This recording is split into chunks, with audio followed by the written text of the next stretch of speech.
This is the Behind the Line podcast, coming to you from the wacky left coast capital of Seattle. News from the Pacific Northwest, the left coast, the U.S., and the world that matters. The stories the MSM won't talk about. Deciphering the truth through all the lies. For more, visit BehindTheLinePodcast.com. Here's some breaking news out of Washington State. A federal judge on Tuesday rejected a request to block a new Washington State law banning the sale of certain semi-automatic rifles, one of three measures recently signed by Governor Jay Inslee in an effort to reduce gun violence.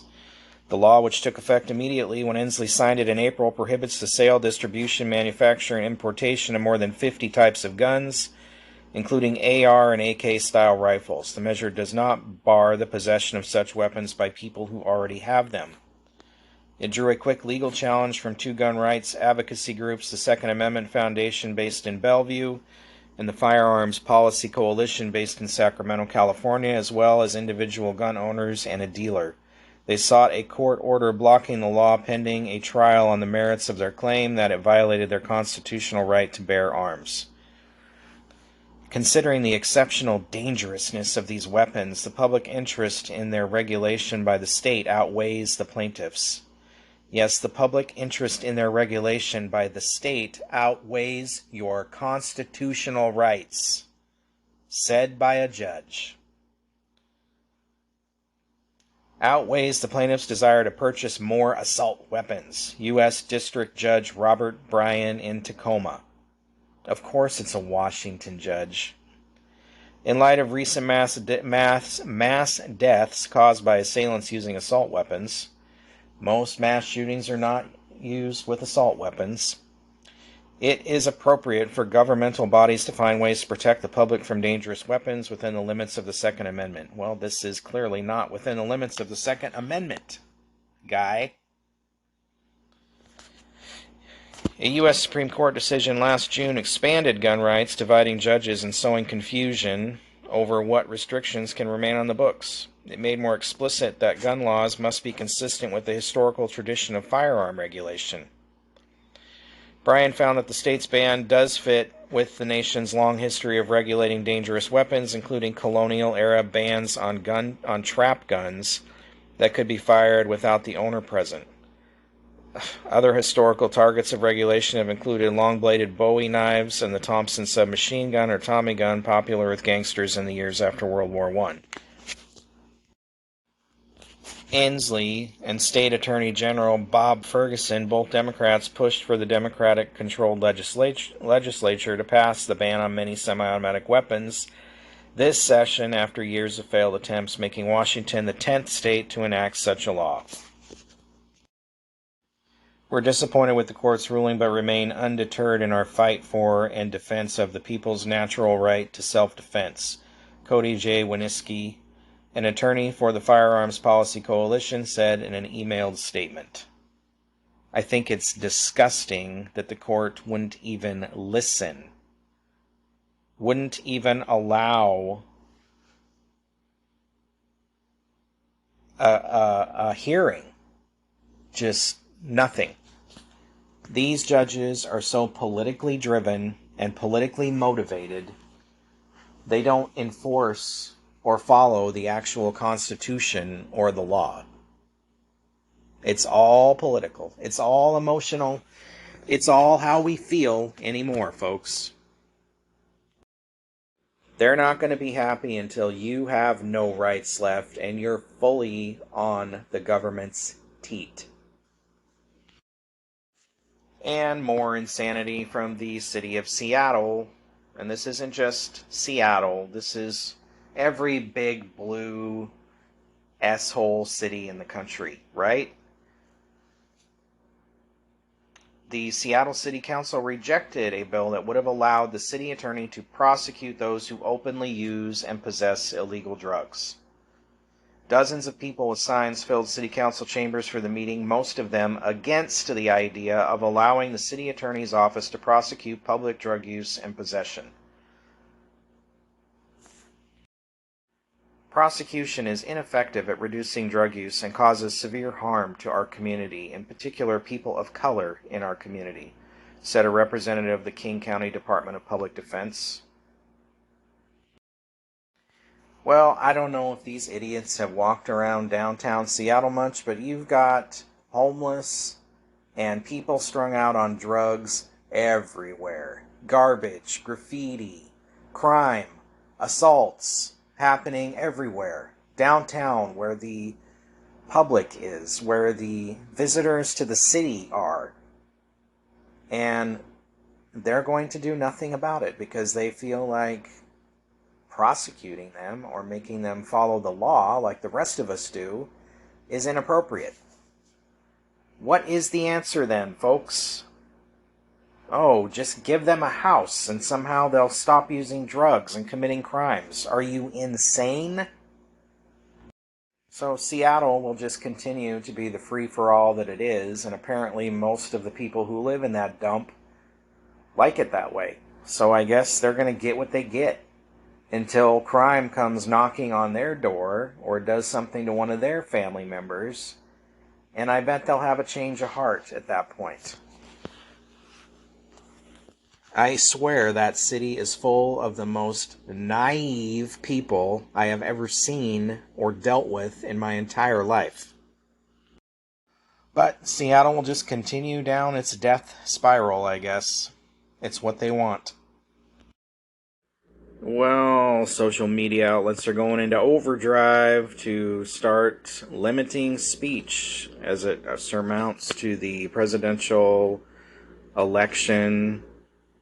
And candidates who are running for office, Robert F. Kennedy recently stated that he tried to set up an Instagram account for his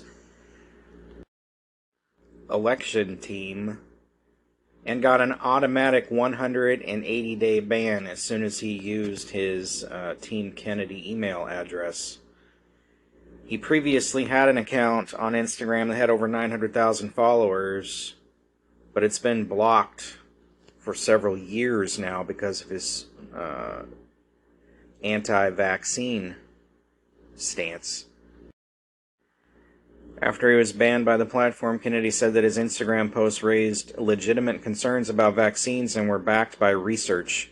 His account was banned just days after Facebook and Instagram announced they would block the spread of what they described as misinformation about vaccines, including research saying the shots cause autism, are dangerous, or are ineffective. Yeah, because you're not talking about the research they want you to read, that's why. Kennedy has for years helped to popularize the assertion that vaccines are linked to autism. Kennedy's Children's Health Defense, before it was also banned on Facebook and Instagram in 2022, claimed that tetanus vaccines can cause infertility and that the polio vaccines are actually responsible for a rise in polio cases worldwide. However, critics of big tech monopolies have said social media companies should not be the arbiters of what can and cannot be posted, saying that some content moderation policies around quote-unquote misinformation is tantamount to censorship. You think? Kennedy told CNN that at least a dozen Democrat attorney generals recently had contacted social media sites to censor him. And he said that there is now clear evidence via the Twitter files reporting that the White House officials colluded with big tech to suppress his accounts as well. This is America, folks. Free speech and all that. It's a farce. One last thing about this. Polls are showing that Kennedy is trailing behind Biden.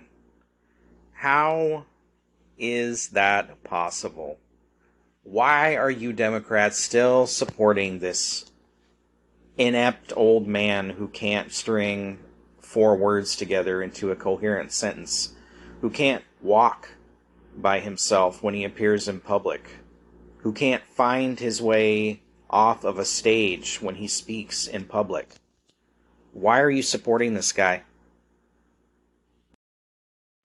Well, are you guys ready to pay higher gas prices again? Because Saudi Arabia just announced Sunday that it would begin cutting oil production by 1 million barrels per day starting in July, to support the stability and balance of oil markets. The decision came out of an OPEC Plus meeting in Vienna, but the extra cuts announced by Saudi Arabia are being done unilaterally. Saudi Arabia says the cuts will last at least a month and could be extended. OPEC countries also agreed to extend oil production cuts they announced in April through the end of 2024, reducing the amount of crude they pump into the world market by more than 1 million barrels per day. OPEC Plus countries produce about 40% of the world's crude oil. This, of course, was being pushed by African nations and Russia. And it's just another way to not only squeeze America, but squeeze the petrodollar and raise our prices at the same time. So enjoy your summer travel season. Are you on a government list? Chances are, if you speak out about anything, you probably are. Representative Matt Gaetz, a Republican from Florida, demanded answers on why a Chicago father was placed on a government watch list after he spoke out against pornographic content in his kids' school. Terry Newsom first got involved in politics in summer of 2021 after learning that the school was offering students access to sexually explicit children's books that address controversial ideas of sexuality and gender.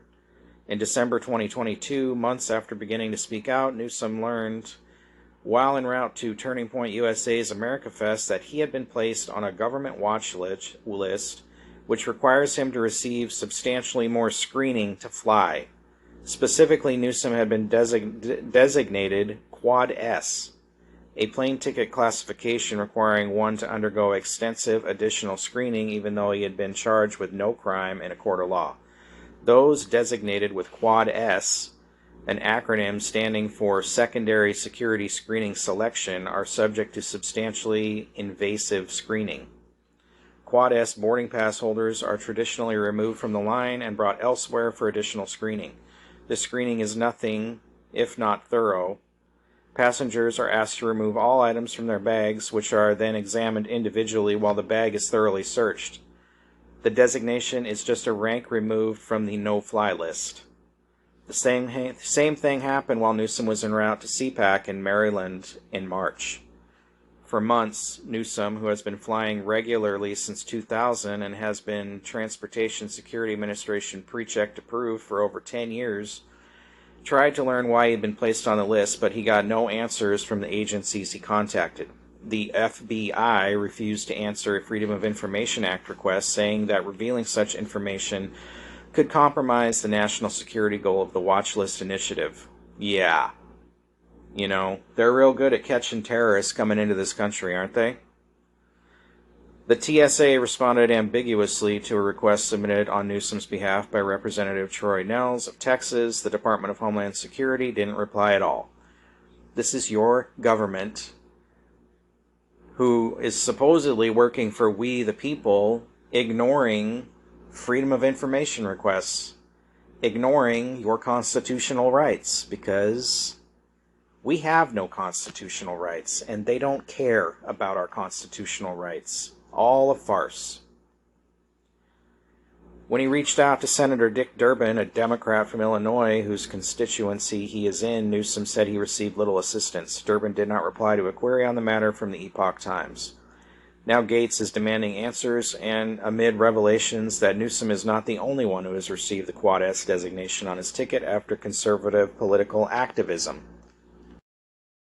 Gaetz wrote a letter to Secretary Alejandro Mayorkas and Attorney General Merrick Garland and FBI Director Christopher Wray, the Three Stooges. Gaetz told them, despite the United States' commitment to due process and liberty, many of our citizens are facing discrimination from our own government, akin to what some political dissidents face in third world authoritarian countries. The United States is not a police state. It is unconstitutional for American citizens to have their liberty infringed upon by unaccountable secret police. After fighting the charges with the assistance of several members of Congress, Newsom has apparently been removed from the Quad S designation, but questions remain on why he was ever there at all. On October 4th, 2021, the Attorney General directed the FBI to partner with local law enforcement and U.S. attorneys to identify parental threats at school board meetings against faculty and prosecute them when appropriate. The FBI responded to the memo by allegedly placing threat tags indicating the possibility of a terror or violent crime incident on parents who attended school board meetings, leading to concerns that the FBI was cracking down on First Amendment protected speech. In his letter, Gates connected the issues, asking whether the FBI, DOJ, or DHS is keeping a watch list of any parents who spoke at their children's school boards meetings. Of course, is anything going to come of this? No.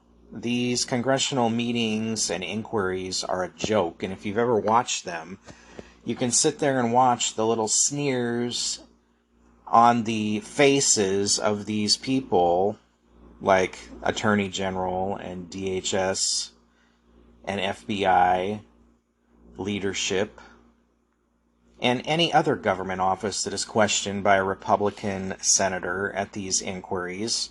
It's a joke. They don't answer any questions. They don't know anything, supposedly, or can't answer the questions. These are people sitting in government offices paid for by taxpayers. It's time for all these people to go. This government has gotten out of control. A complete farce. Here's a small victory. The Department of Defense announced it would not permit drag performances at U.S. military facilities and installations. Per DoD Joint Ethics Regulation, certain criteria must be met for persons or organizations acting in non-federal capacity to use DoD facilities and equipment, Deputy Pentagon Press Secretary Sabrina Singh said in an emailed statement. As Defense Secretary Lloyd Austin has said, the DoD will not host drag events at U.S. military installations or facilities. Hosting these types of events in federally funded facilities is inconsistent with regulations regarding the use of DoD resources. Among the scheduled events upended by the DoD's policy statement was a drag show at Nellis Air Force Base in Nevada scheduled for June 1st. The Nellis Club on base had previously hosted a drag show event and had scheduled a drag performance this year that was advertised as family friendly. The Human Rights Campaign, an LGBT advocacy organization, condemned the DoD for its latest decision to cancel the Nellis event, claiming that the Pentagon is ceding to extremist forces focused on taking away our rights. Well, welcome to the party. And this story comes from right here in Seattle. An elementary school sex ed program promoted puberty blockers and public pubic hair art.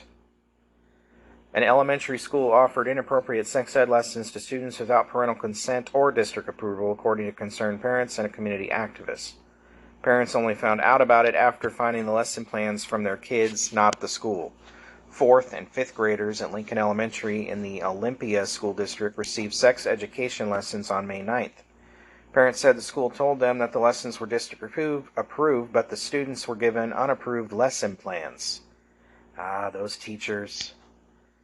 Materials presented by Planned Parenthood included drawings of pubic hair shaped like an animal, and students were told they could pick from a number of contrived genders to identify as. Some of the materials promoted medication to block puberty. Students were told that puberty blockers like Suprin LA are one of the supplies that could be helpful during puberty. It describes it as a small flexible implant. On another page of the pamphlet, students were told some kids are he, some kids are she, some kids are they, and some kids have more pronouns to share because everyone belongs. Students were asked to reflect on what pronouns do you like to use? What feels good to you? Is there a way you like to describe your gender? If not, that's okay. Students were also given a gender wheel worksheet as part of the elementary school sex ed. It listed different identities like trans, intersex, drag king, trans femme, agender person, girlish boy, boy girl, and non-binary person.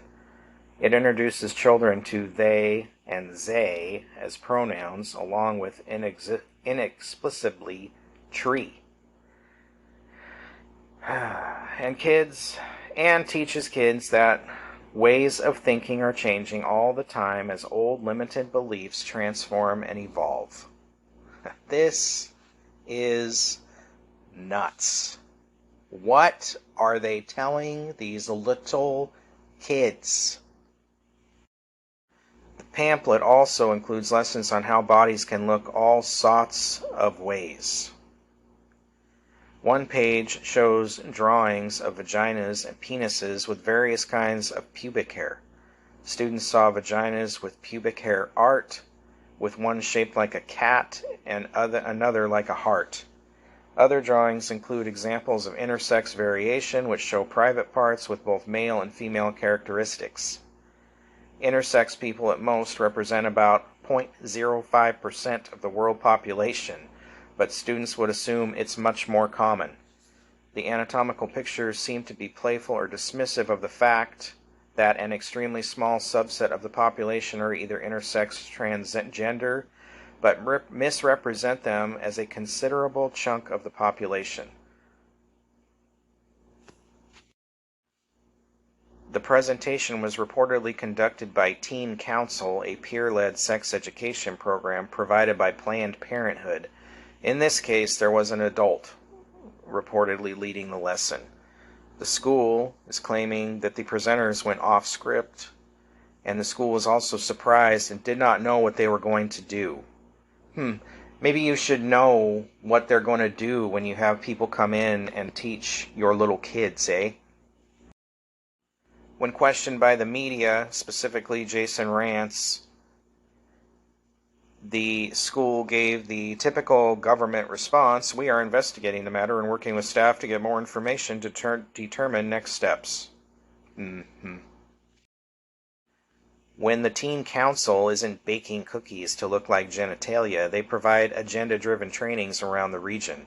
According to their Instagram page, the training includes pornography through a critical lens, and the intersectionality of fat phobia, and the medicalization of fatness. Well, if you're not on a watch list for being involved in your kid's school, I suggest you go get on it, because you need to be aware of the nonsense that is being taught to your kids, the brainwashing that is being taught to your kids. Because I can tell you from my own experience in what I do on a daily basis that high school age kids and young adults are coming out of our school system all kinds of messed up. That they cannot do anything for themselves. They are emotionally disturbed. They're all on medication. They can't handle the things they face in real life, the life that is not taught to them in the school system.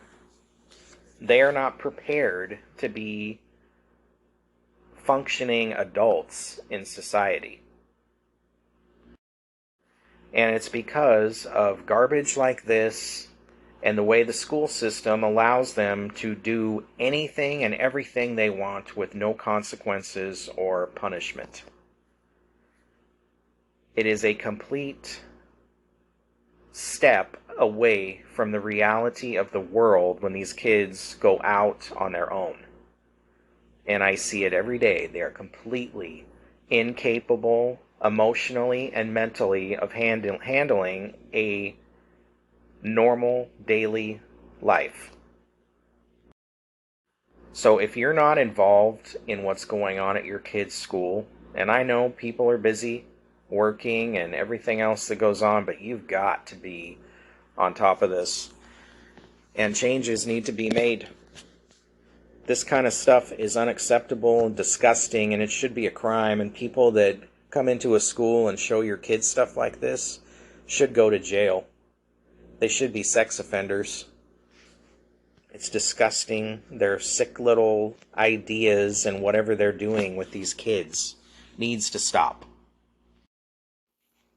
Well, here's some insanity for you. The good book, the Bible, is being treated like a bad book in Utah of all places, after a parent, frustrated by efforts to ban materials from schools, convinced a suburban district that some Bible verses were too vulgar or violent for younger children, and the Book of Mormon could be next.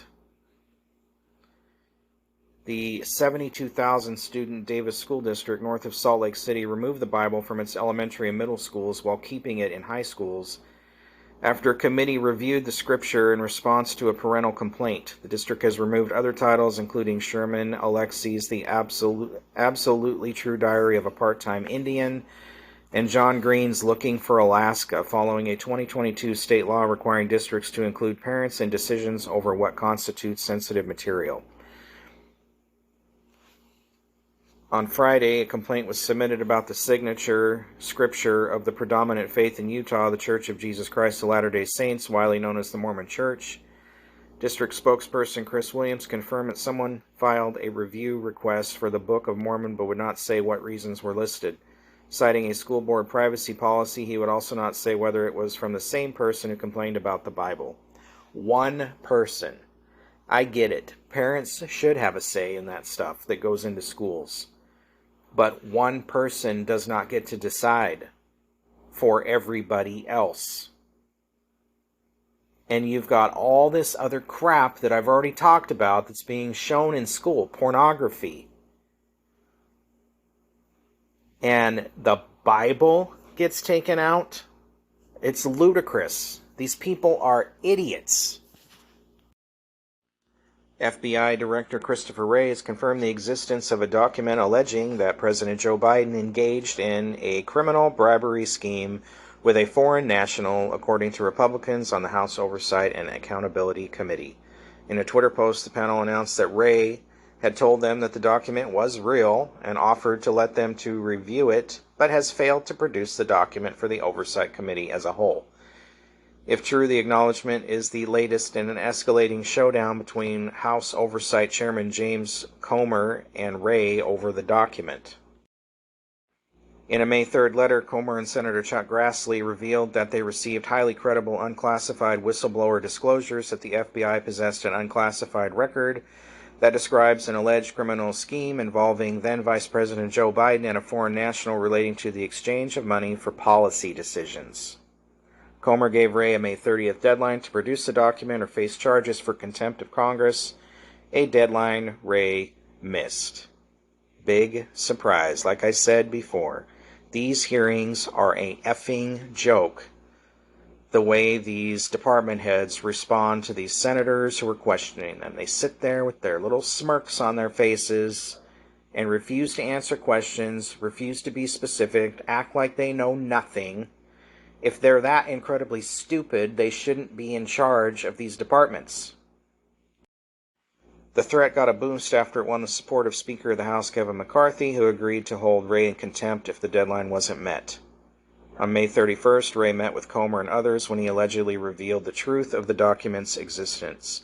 But he's failed to turn it over to the panel, prompting Republicans to again warn that they'll move forward with contempt charges.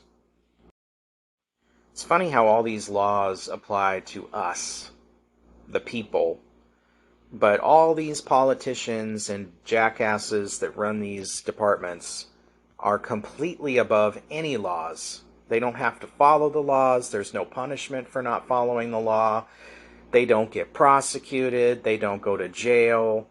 Nothing. And yet we have to follow every freaking law, the books and books of laws that the federal government and our state governments come up with for us to follow. And if we don't, you can bet your ass that you're going to get locked up and thrown away and have to pay a bunch of money and everything else.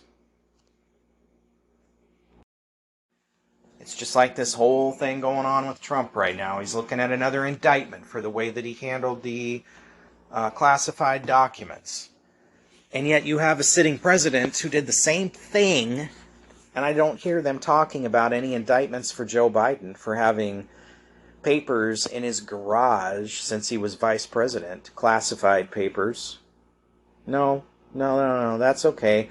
They're just trying to mess with the president's poll numbers, so we're not going to entertain that idea.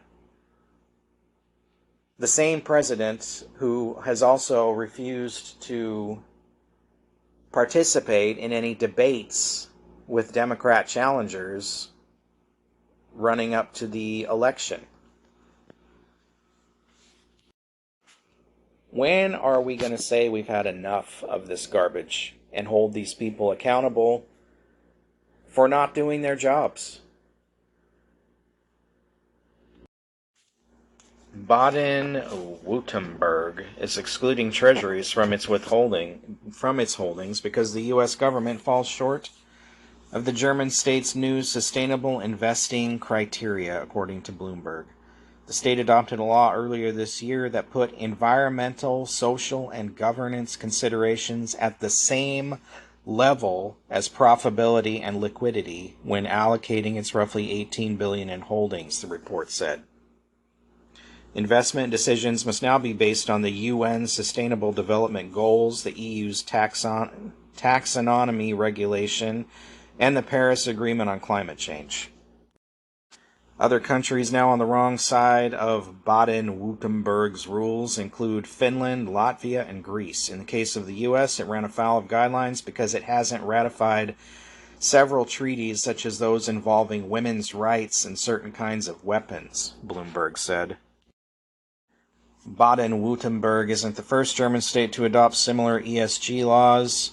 Schleswig-Holstein already has a law that bans U.S. treasuries. But Germany is unlikely to have much impact on the U.S. bond market. Overall, German holdings of treasuries total $85 billion compared to the $24 trillion treasury market. But imagine when all these other woke European countries start going along with this. That's just one more thing to put against the U.S. dollar. Unless we go along with that as well, which we already know that Biden wants to go along with these ESG rules that don't amount to profitability and liquidity. You can see that on a small scale with some companies in the U.S. right now, such as Bud Light and Target, who are losing billions upon billions of dollars. I also heard information last night that Germany is no longer going to allow in cities single-family homes to be built. This is also something they've talked about here in the U.S., here in Washington State.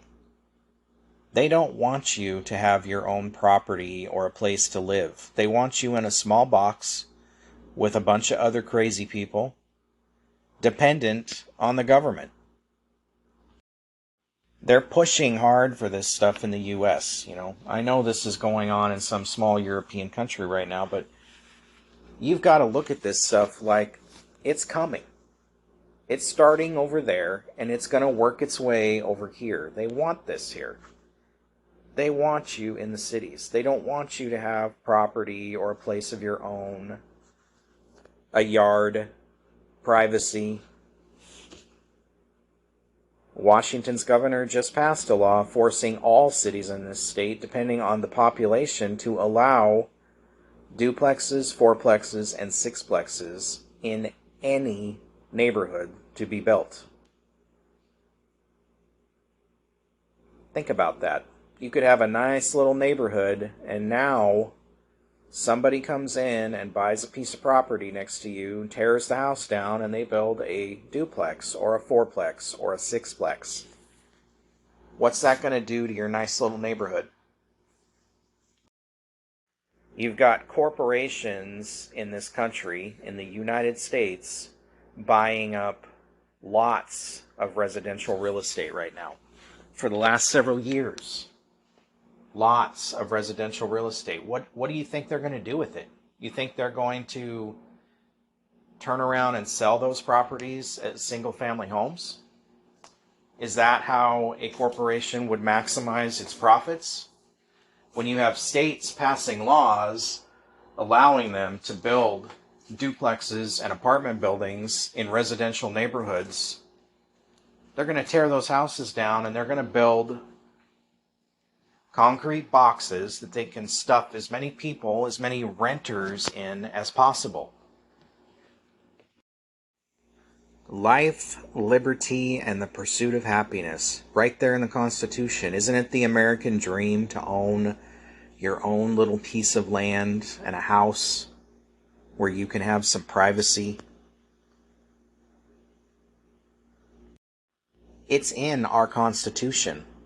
The rights of people to acquire, use, and dispose of property freely. The U.S. Constitution protects property rights through the 5th and 14th Amendments, due process clauses. Property is the foundation of every right we have, including the right to be free. We need to be protecting our right to own property, to own a single family residence where you can live with your family, raise your kids, and not have people right on top of you, to have a space outside where you can have some privacy and enjoy your life. Those who deny freedom to others deserve it not for themselves. Abraham Lincoln.